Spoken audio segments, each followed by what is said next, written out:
Peace, my beautiful souls. So, yesterday, something happened and I got triggered, right? And I try my best, like every night before I go to rest, I try to meditate and self-analyze and whatnot, right? So, during my meditation, I started intentionally thinking about what had what triggered me and like why it triggered me, and going back into where it came from. And it got me to thinking, so for me, one of my triggers is like hearing like kissing sounds, because it takes me back to a specific moment with my dad, like the last time he ever did anything to me. When I hear kissing sounds or the sound of someone kissing, whatever, it takes me back there, right? So yeah, it took me back there. And then it started, I started to intentionally like send loving energy, healing energy to that version of me, and then to myself, like in the moment and stuff like that. But it got me to thinking about pretty much every time I was molested throughout my life. So I started sending healing energy to all those versions of me, right? And then it got me to thinking about how early on I used to, from as early as the age of, from what I can remember, as like 5 years old. And if most of you don't know, a sign of like a child that's being molested, ooh, maybe I should have blacked that one out. A sign of a child that's happening to, things like that are happening to, is they at an early age, right? And also, I was introduced to really early on. So I started thinking about how from a really young age to, I would say even 2 years ago, when I realized like what it was, I had an addiction to.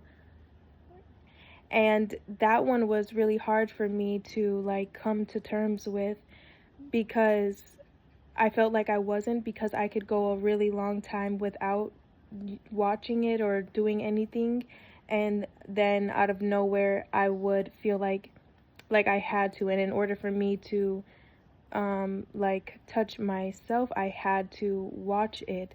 And I know that I always felt like really, really bad afterwards, and there was a whole negative connotation on it, because even when there was a few times, even when I was really young, that I got caught not watching. And you would think like the people who caught me like would ask questions like, where did I learn that from? Because when I tell you I was really young, but that didn't necessarily happen, and probably for a bunch of reasons, so I don't even blame them, although once upon a time I did. But throughout my life, I kind of felt like doing that was really wrong, and it's not wrong, but there's a way that it's been put out in the world to seem like it's demonized, it's of the devil. And I get why, although with watching it's so funny, because never mind. Anyway, when watching that, I thought, when I was younger, I thought that was okay. I thought that it wasn't like, nothing bad came out of it. But in the last 2 years, learning how, our TV screens, our phones, all these things are portals and stuff, and there's energies on those websites. There's certain energies and entities that transfer through when you watch those things, on top of the fact that it messes up your idea of how things like should be, and anyway, I realized when I was in a PTSD group, while I was still in the army, that as when I finally admitted like that I had an addiction to watching it. And then also, something I was really, really, really shameful about is the only way that I could like finish, you could say, is if I would watch things that pertained to the things that had happened to me throughout my life. And it was so hard for me, because I knew like it was wrong, right? And I knew it felt wrong, and I always, like I said, felt bad afterward. But it was like I couldn't I just couldn't I couldn't finish unless it was that way. And it would make me cry a lot, and I was really, really embarrassed. Like, I held that in for so many years until I finally had one specific therapist, and I finally told her, and she made me feel a lot better about it because she explained that that's actually a normal trauma response. And that also, like, learning that helped me have compassion for the people who have done stuff for me, finding, like, realizing, like, it, when things like that happen to you, it alters your brain. It's just like when you consensually have sex with someone, right? It's an energy transfer. You then pick up the energies that they embody, the entities that they embody. So if something happened to you unwillingly, you still transfer those energies, which is why I say, we, like, to me, I realize and call them demons, certain shadows, right?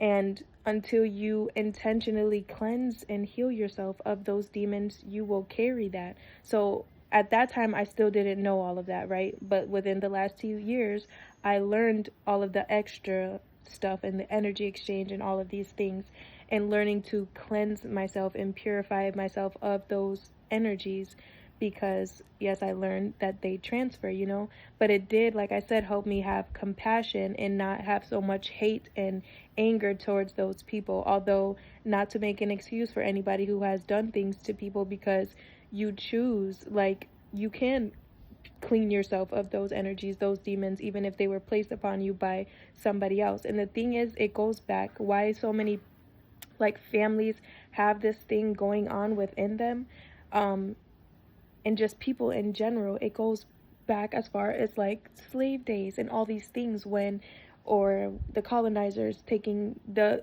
people's homes, and they would, like, a lot of men and women, like, and kids and all that. What are they doing? Transferring those demons, those energies. And it goes lineage and lineage and lineage, because people don't know how to stop it. They don't know how to talk about it, and they don't, like, they think they're not strong enough to fight whatever that's going on in their heads mentally, like. And this is why I say I'm not making excuses for people, because you can choose to heal yourself, to cleanse yourself of those things. You don't have to act upon those things. But I, like I said, when I would watch that stuff, like, I would feel so guilty, because once again, I knew it was wrong. But yeah, and I felt so much shame about it until I talked, like I said, to my therapist, and she let me know, like, that's quite normal. People who get abused end up being attracted to the things they were abused by, or picking up those things. So, and I've wanted to share this with you guys for so long, but it scared me to share, like, talking about all of that stuff.